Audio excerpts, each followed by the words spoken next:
Welcome to Dictators v Democrats.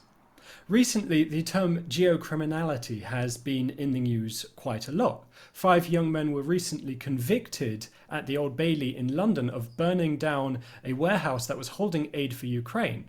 And they did this on Russia's behalf and were recruited online by Russia to carry out this act. There's also been the burning down of an IKEA in Europe that was also attributed to Russian sabotage, and the attack on Bundeswehr vehicles in Germany. Now, these attacks aren't particularly sophisticated.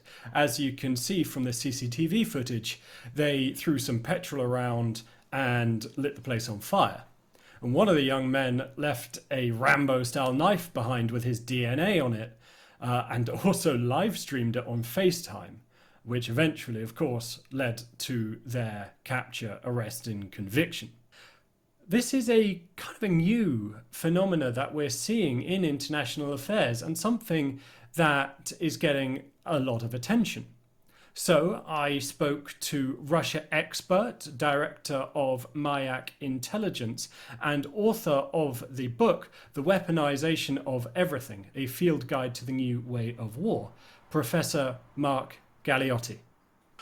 Hello, Professor Galeotti. Thank you very much for taking the time to speak with me. So I want to talk briefly about the phenomena of geocriminality. It's something I'm quite interested in as a former police officer, now a journalist. And it's something that's been in the news lately with the sentencing of these 5 young men for the arson attack against a warehouse in East London that was containing aid for Ukraine. Now, one of the men has been sentenced under the new National Security Act, and he's been convicted of taking orders from what is believed to be a member of the Wagner Group. What's your take on geocriminality as a whole and on this particular incident?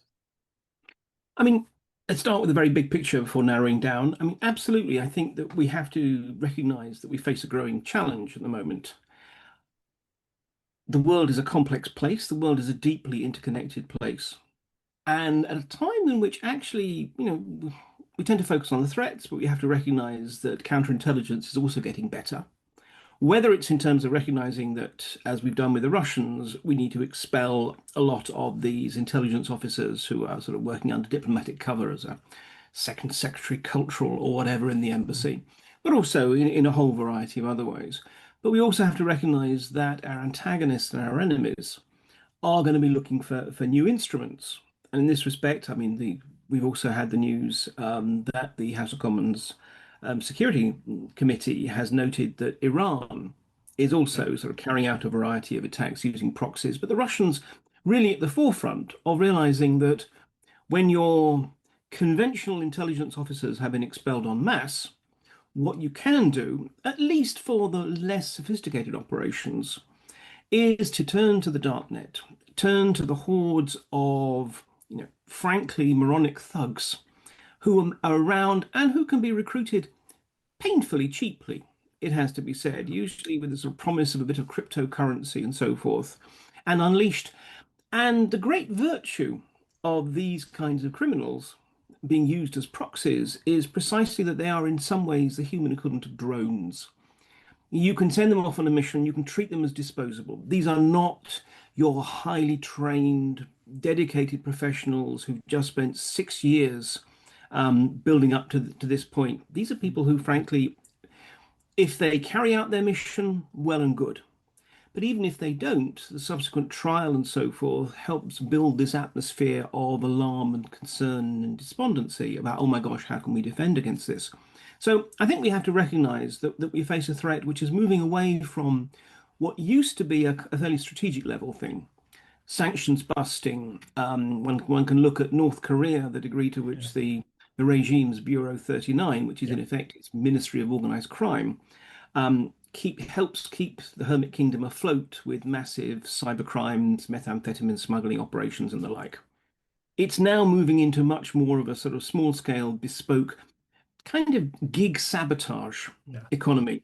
in which, as we've seen also with, shopping mall being burnt down in Warsaw, webcams being placed near railway lines to be able to monitor the flow of aid to Ukraine, all that kind of thing. You can outsource a lot of this activity just to local criminals very cheaply, very easily.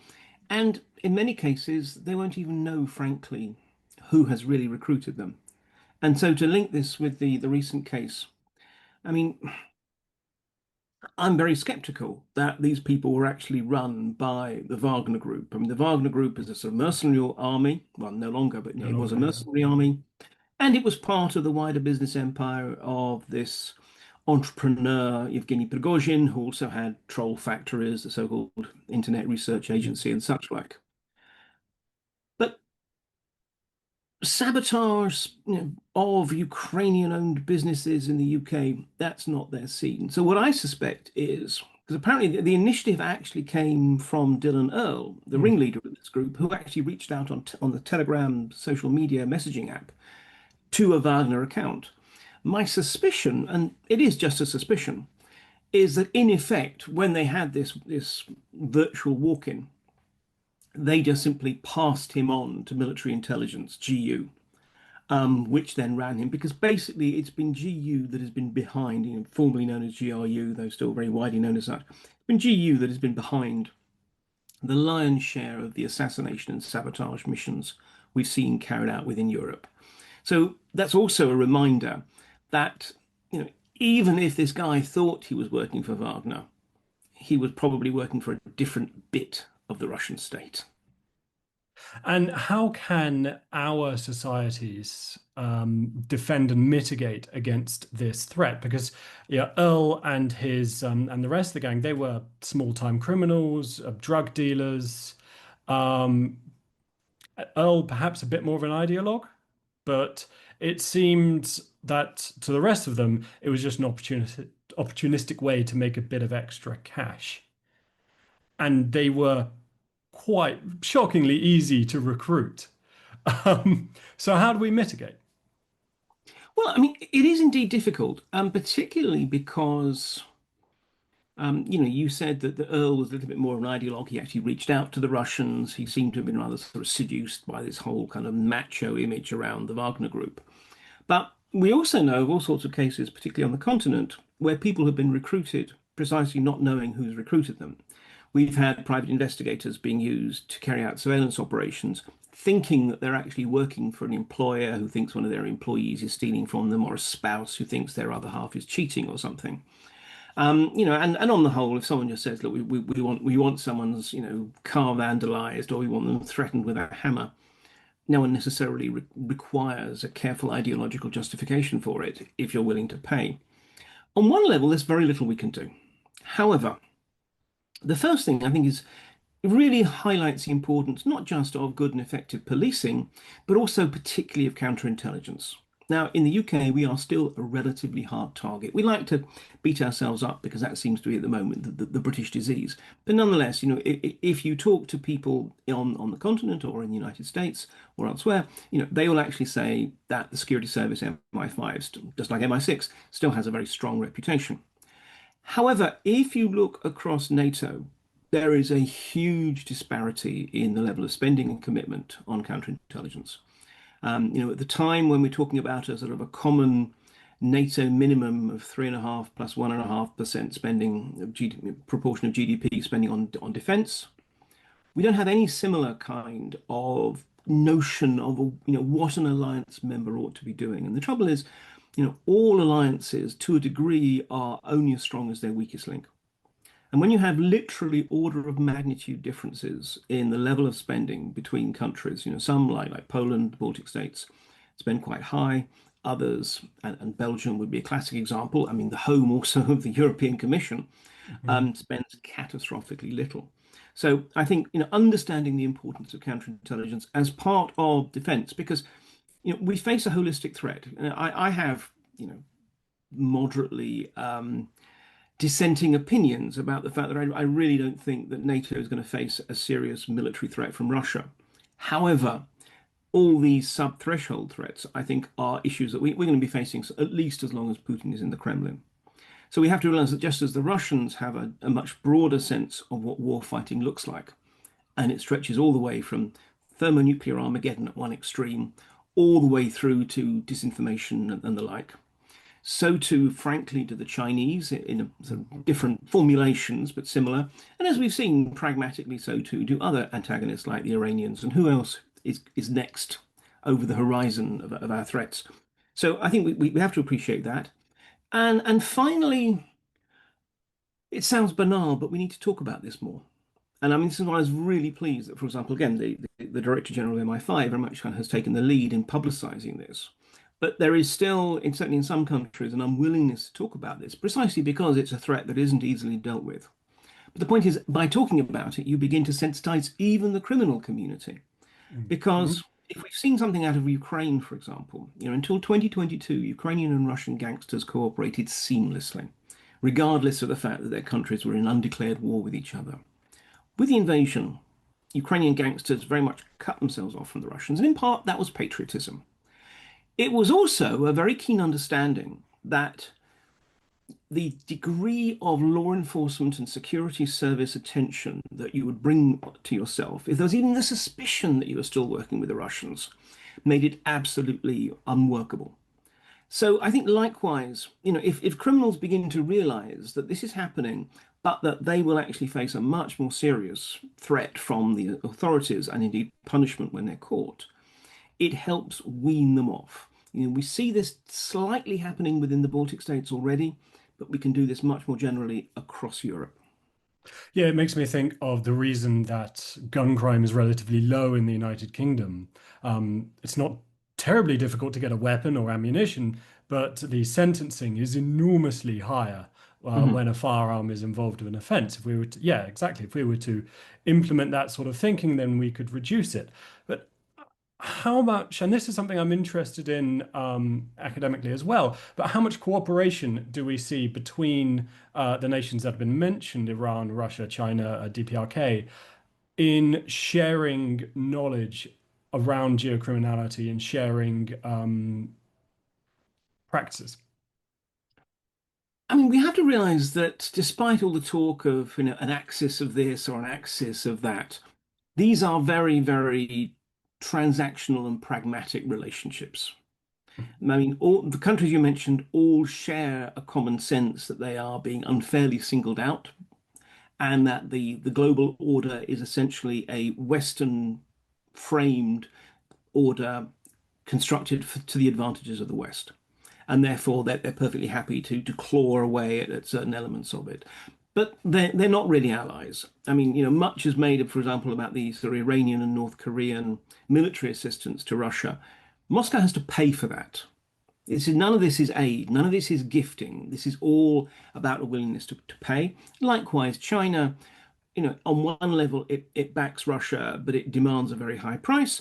And it won't essentially risk sanctions itself. If one looks at, for example, Chinese banks, they've actually been disentangling themselves from the Russian banking system rather than engaging any more. So, it's always very kind of limited. Now, in that context, there is a certain degree of intelligence sharing, again, on a transactional basis, and also what in kind of modern management speak, we would talk about the sharing of best practice. However, if you've come up with some really good gambit, it's a little bit like, frankly, cooperation in cyberspace, which even if one looks in the West amongst allies, countries are very, very leery about revealing particular exploits that they've uncovered because those are their own crown jewels that they want to use. Well, likewise, one can see that, for example, there is a certain amount of interaction between the Chinese and the Russians over cybersecurity, which is in some ways a euphemism for Western cyber insecurity. And likewise, we're beginning to see more of it between the Russians and the North Koreans. But I do get the sense that this is still much more at the kind of the general level, and it is much more about horse trading. So take the North Koreans, for example. I mean, they still produce the best counterfeit American Yeah, currency in the world yeah. because they're running them off the state sort of printing presses. Um, there is some suggestion that the Russians may well have wanted to pick up some of the sort of cues from that, but I'm sure there was some kind of quid pro quo. So it happens, But certainly, we're not talking about a free and easy flow. And what we haven't really seen is direct cooperation. We're not seeing, for example, sort of joint, I don't know, Russian-Iranian cyber attacks. We might see the Russians happy to sort of piggyback on or amplify the effects of Iranian attacks, but that's a separate activity rather than actually that they're sort of jointly operating. And so back to geocriminality. We saw some of the other targets that these five young men discussed was a dissident and kidnapping this dissident for a paltry £15,000 and attacking his wine bar. Now, that's not going to do much in terms of destabilizing the Western order or yeah, assisting Russia's efforts in Ukraine. So, what is the purpose of that? Two answers, one of them from below, one from above. I mean, you've got to understand that the way the Russians operate often is not everything being rigidly commanded from above. There's often this notion somehow that Russia is a little bit like some kind of sort of a James Bond villain outfit. It's not. If it's close to anything, it's more like the sort of Dragon's Den, wannabe entrepreneurs pitching their ideas. Because the interesting thing, and we also saw this with the Bulgarian, Yeah. predominantly Bulgarian spy ring recently, that often they generated ideas and essentially tried to sell them to their handlers, more or less saying, we could do this. What do you think? And implicitly on what's it worth. So I think, we have to realize that a lot of this is generated from below. But in terms of these specific attacks, particularly the proposed attacks on the sort of rich anti-Putin Russian emigre Chichvakin and his wine bar, I think the purpose there is, look, on the one hand, look, Chichvakin is a Russian, but he was overtly not just anti-Putin, but he was raising funds and resources for the Ukrainians. That makes him a traitor. And so that kind of begins, remember, Putin has this interesting division between enemies whom you fight with, but you hold out the option that at some point you'll make some kind of a deal with them, and traitors with whom you can do nothing but eliminate, because otherwise they will try and stick a knife in your back whenever they have an opportunity. So in some ways, this was as much as anything else as a warning to everyone, just as we saw with Litvinenko, just as we saw with the attempt against Skripal. It was that sort of, case of an individual whom probably mattered less than just the message it conveyed. And also, so many of these attacks are petty, ridiculous. Firebombing an IKEA in the Baltic states or whatever. One might think, well, that doesn't matter. I think, though, what we're actually seeing is the Russians playing with and beginning to evolve a strategy of essentially the weaponization of inconvenience, Yeah. coming up with sort of low-level attacks, which may well cause public concern and also irritation and as I say, inconvenience. For example, I mean, I was hearing about it didn't happen, fortunately, or it wasn't successful, but an attempted cyber attack against a European city's metro system, which would have only lasted for about a day, but it would have meant that for that day, all the ticketing systems would have not been working. So basically, they'd have had to shut down the metro. Will you imagine if the London Underground shut down for one day? Yeah, it doesn't bring Britain to its knees. But But it's a lot all of the money. people who, can't get home quickly enough to get their kid from childcare or end up having to fork out for a now over, surge priced hotel bedroom or miss the meeting or whatever else, all these other sorts of things. The roads gridlocked with taxis. In terms of infecting people, because I think the Russians have almost got this sense that the Ukraine war, supporting Ukraine, has become too easy for us. We've got used to the idea that we sort of metaphorically write a check to Kiev every month, and it doesn't really affect our day-to-day lives. I think part of it is that they're testing out different ways of actually saying to whether it's emigres or just ordinary Westerners, actually, this can be made to affect your life. So as I said, I don't think this is a fully fledged strategy. I think we're still at the point where they're testing different things out, seeing what works and what doesn't.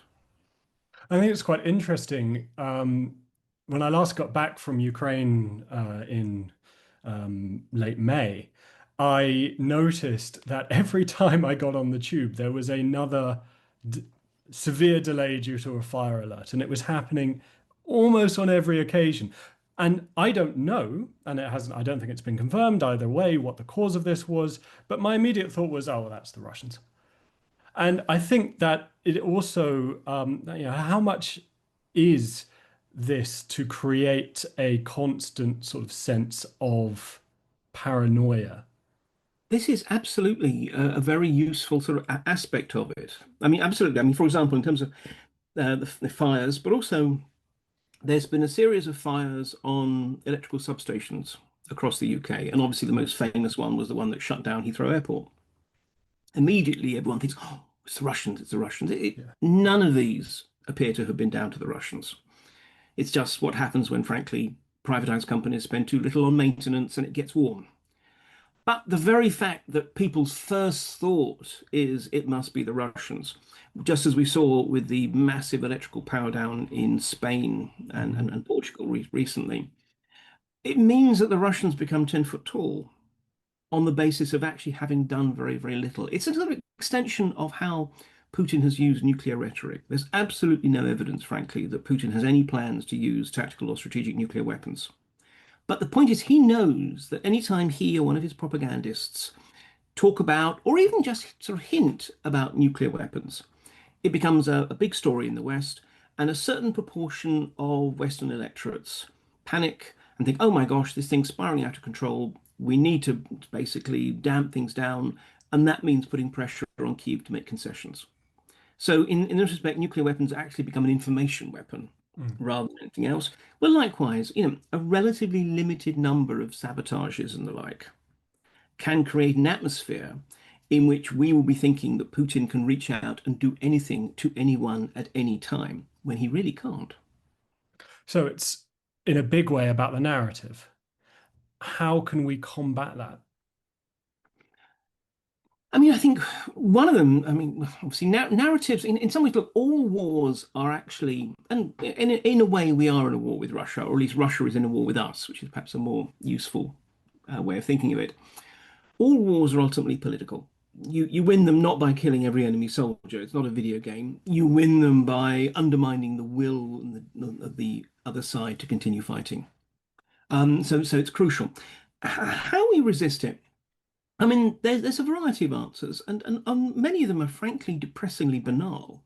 I mean, one of them is precisely that actually we need to have politicians and a commentariat that is not desperately chasing clicks, likes, and they had to be the one who cited it in the interview by giving the most lurid, alarmist perspective. I mean, I think we do need to just have a certain amount of just sort of keeping calm and carrying on sort of mentality. Very hard to do that in the social media age, in the 24-hour rolling news cycle age. But in some ways we need to be constantly pushing back against that alarmist trend. Secondly, I think we do need to have a lot more honesty between governments and population. And I mean, this is one of the reasons why I have a particular problem with NATO Secretary General Mark Rutte at the moment, who is kind of Mhm. raising the spectre, and for political reasons, Yeah. understandably, of some kind of sort of Russian invasion, which is why, you must spend your 5% or else you'll better learn Russian. And in the process, to win a short-term political gain, he takes the eye away from the real threat that we face, which is this plethora of subcritical ones. And so I think, again, we need to have governments that are more willing to say, look, there is a threat. There's a certain amount that we can do about it, but ultimately threats will manifest regardless. And the thing is, we've done this before.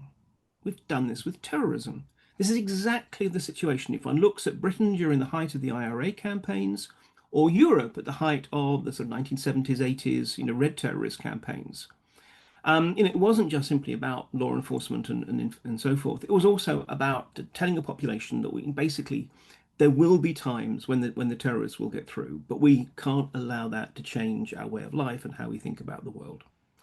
So in some ways, it's about reinventing that, and also it is about national resilience. Resilience tends to be used as a very sort of floppy term for just again sort of stiff upper lip, but also on just really sort of practical levels. I mean, going back to those electrical substations, um, you know, It is because, quite frankly, there is an insufficiency of proper maintenance and controls that say you have to run proper maintenance. So many of our supply chains run on the tightest of just-in-time bases, which means that even the slightest interruption causes significant problems downstream. Everything is geared, everything is incredibly knife edge these days because everyone is trying to shave away that last bit of profit margin. And I get it. We live in capitalist Yeah. systems, and that's what people are going to try and do. It is the role of government and society, though, to say, actually, you need to build some kind of degree of margin within that. So we can't stop a shopping mall from being burnt down, fine. But what we can do is stop, for example, a cyber attack on distribution systems, as we saw with Marks and Spencers and Co-op, for Mhm. example, which is carried out purely, from the sound of it, by just criminal actors, nothing to do with the Russians at all. But nonetheless, the impact that had on suppliers, particularly on communities which maybe only had a co-op as the Yeah. local supermarket or whatever, was massive. So in some ways, while we are talking about the need to build up our defense industries, our defense capabilities, which is absolutely necessary and overdue, we also should be thinking about how we can build up these kind of non-military defensive margins. Professor Galeotti, thank you very much indeed for your time. My pleasure. A very interesting analysis of this new phenomena and what we in the democracies can do to combat it. In short, keep calm and carry on. But what did you think? What struck you the most? What do you agree with that Professor Galeotti said, and what perhaps do you disagree with? Let me know in the comments below. If you enjoyed it, please do like, subscribe, and tell all of your democratic, freedom-loving friends around the world. But always remember, democracy is non-negotiable.